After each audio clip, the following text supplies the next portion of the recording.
At 8:12. That morning, my sister texted me one line that ended 15 years of family peace. "I'm quitting my job. You'll take care of us while I figure things out. No greeting, no guilt, just expectation." I wiped my hands, stared at the message, and typed 4 words I'd never said before. "That's not on me."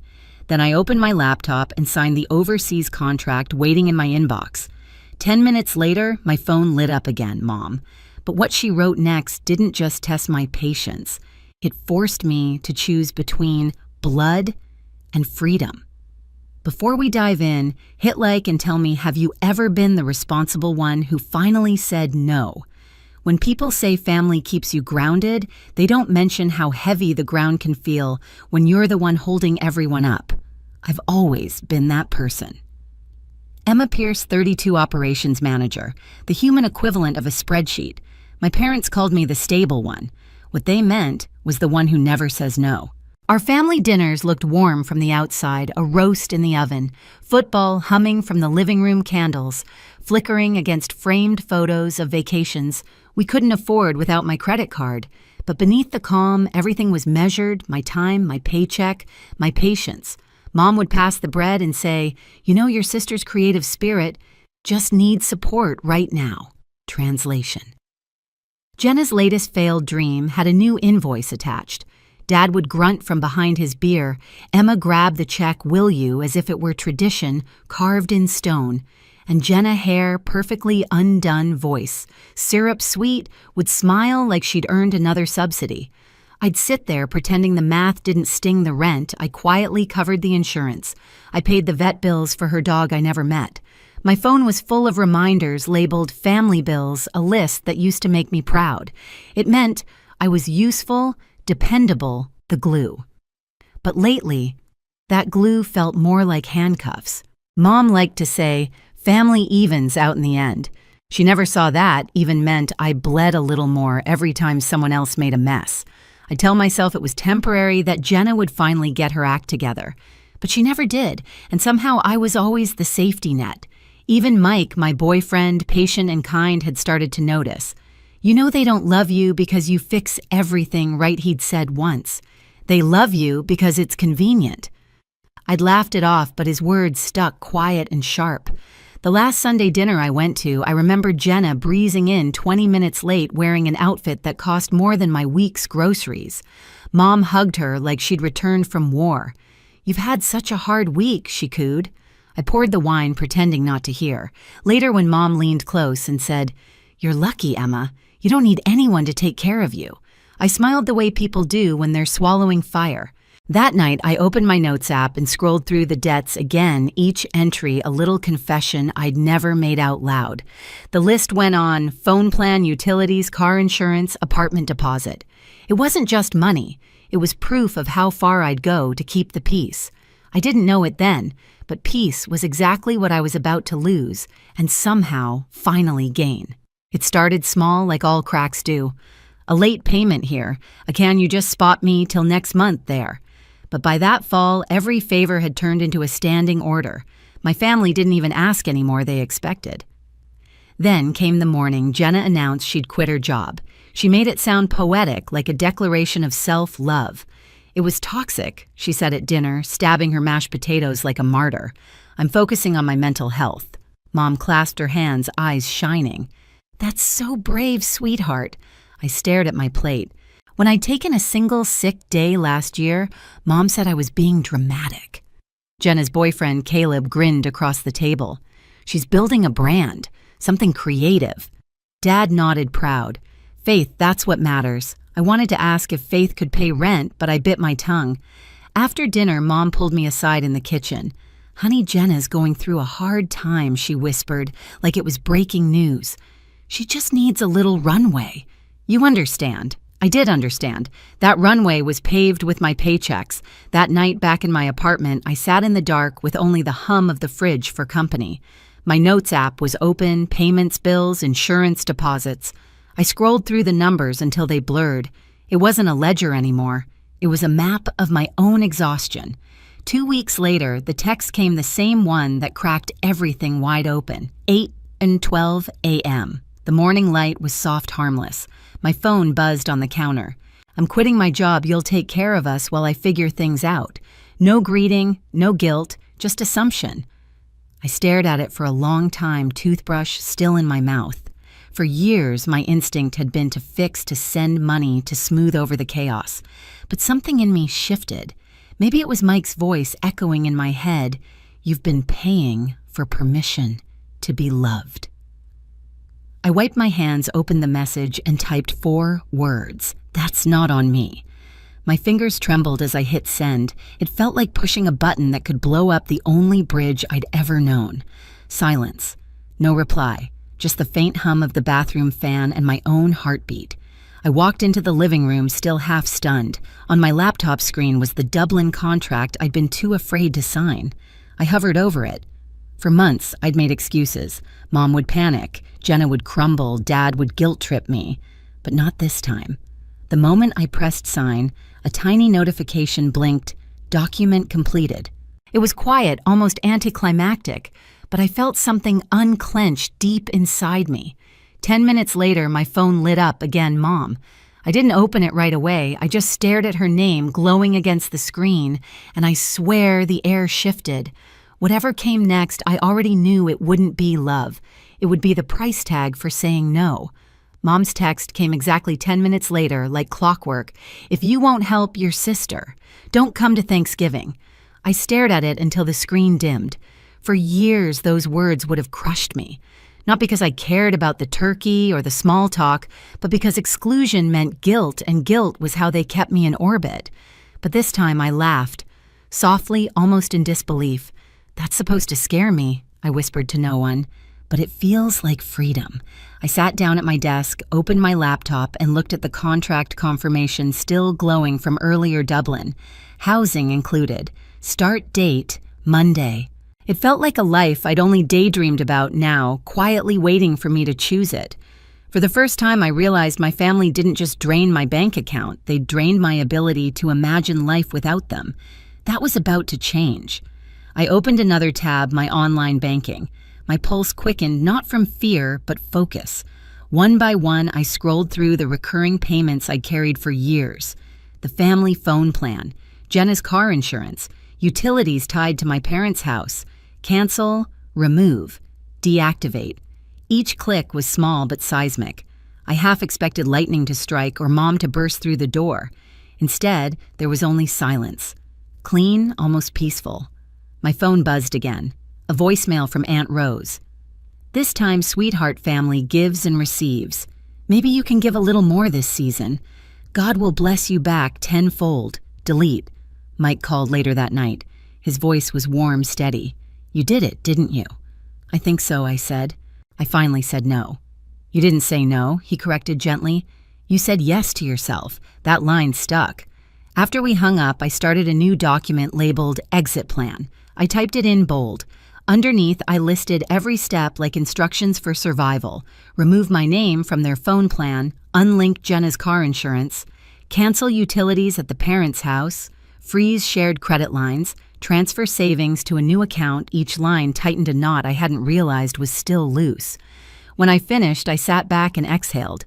For the first time in years, my life didn't look like a to-do list written for someone else. Still, the old habits tugged at me. I kept checking my phone, expecting Mom to call, expecting an apology that never came. By midnight, 23 unread messages blinked on my screen. None of them said, "I'm proud of you." Most said some version of, "You'll regret this." Maybe I would, but regret at least would finally belong to me. As I shut my laptop, the Dublin contract notification blinked again, a reminder. Flight confirmed. 5 days. I whispered it out loud, testing the sound. 5 days till freedom. Mom didn't wait long to escalate. By the next morning, my phone was a war zone. Group texts, missed calls, guilt dripping from every message. "Mom family meeting tonight. Dad, we expect you here at 7. Jenna, don't make this harder than it already is." It was astonishing how fast they could turn "please help" into "how dare you." I stared at the screen for a long time before typing the simplest answer of my life. "I won't be there." Almost instantly, the typing bubbles appeared. "Mom, you will. Jenna, you're unbelievable. Dad, Watch your tone. I silenced the chat and turned my phone face down. The quiet felt holy. At 6:52 p.m., the doorbell rang anyway. When I checked the peephole, Dad stood there, still in his work shirt, jaw tight. "Open the door, Emma." "No, don't play games, I'm not." He muttered something under his breath about disrespect, but I didn't move. Finally, the footsteps faded down the hall. I locked the deadbolt twice, leaned against the door, and let out a shaky breath. They weren't coming to talk. They were coming to win. The next day, Mom tried a softer weapon. A voicemail, her tone sugar-coated and trembling.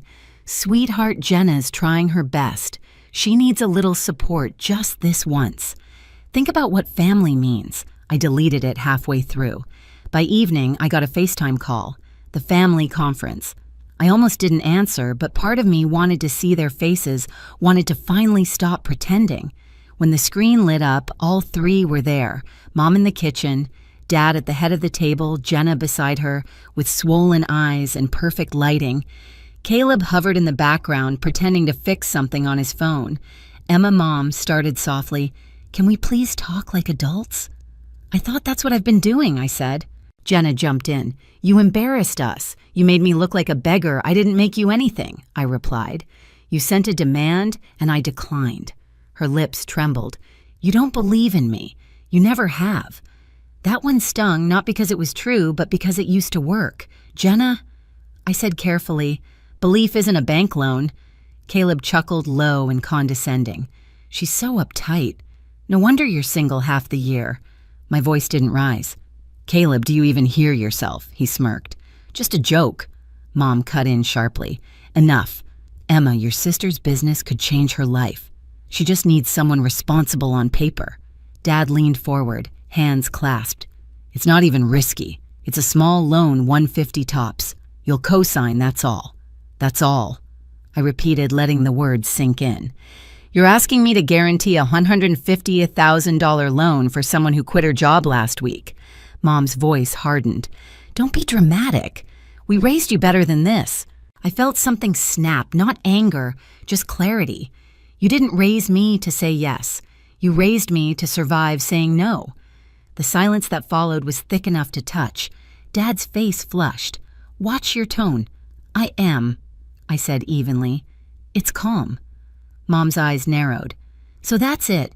You're walking away from your family. I'm walking away from being your financial plan."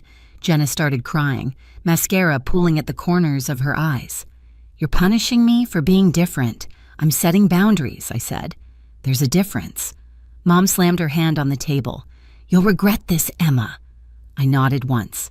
"Maybe, but I'll regret it on my own dime." I ended the call. Seconds later, the group chat exploded, paragraphs from Mom threats, from Dad emojis, from Aunt Rose. One message from Jenna: "You destroyed this family." I didn't reply. I turned off notifications, opened my exit plan, and started checking boxes. Removed from phone plan, unlinked insurance, canceled utilities, closed shared credit line. Each completed task felt cleaner than the last. By midnight, 43 missed calls blinked on the screen. None from Mike, he knew. When the phone rang again, I finally picked up. "Hey," he said quietly. "You sound lighter. I think I'm just done," I said. "Then do something about it. Not for revenge, for peace." That line hit deeper than I expected. At 1:04 a.m., I drafted one last message to my mother: "I'm leaving for Dublin Monday. Please stop contacting me unless it's an emergency." I hovered over send hand, trembling. Then I pressed it. The next morning, the retaliation came fast. Posts on Facebook about ungrateful children, Aunt Rose's chain messages about forgiveness, Jenna's cryptic story. Sometimes the ones you love hold you back. They wanted me to feel shame. Instead, I felt still. When Monday came, I zipped up my suitcase. The air in my apartment was cold clean. Every bill in my name, every key in my hand. As I rolled my suitcase to the door, my phone buzzed one last time. A text from Mom: "We won't forget this." I typed back, slowly, "Neither will I." Then I powered it off. At the airport, as the plane engines roared, I thought about every Thanksgiving table, every guilt trip, every silent yes that had built their comfort. And I thought about that one small no that tore it all down. When the wheels left the ground, my heart did too. Dublin was colder than I imagined, gray skies, damp air, and a kind of silence I wasn't used to. But maybe that's why it felt like healing. My company apartment was small, one-bedroom, white walls, a view of the canal. Everything inside belonged to me. Every bill, every key, every decision. No shared accounts. No borrowed peace. For the first week, I moved like someone learning to breathe again. I woke up early, walked to work through cobblestone streets, and drank coffee that actually tasted like mine. At night, I cooked for one and listened to the kettle whistle. Sometimes I caught myself waiting for the next crisis call that never came. The quiet felt strange until it didn't. Mike arrived that Friday, suitcase in hand, and a grin that made the place feel less foreign. "You really did it," he said. "You left." I laughed softly. "Yeah. And somehow I'm still standing."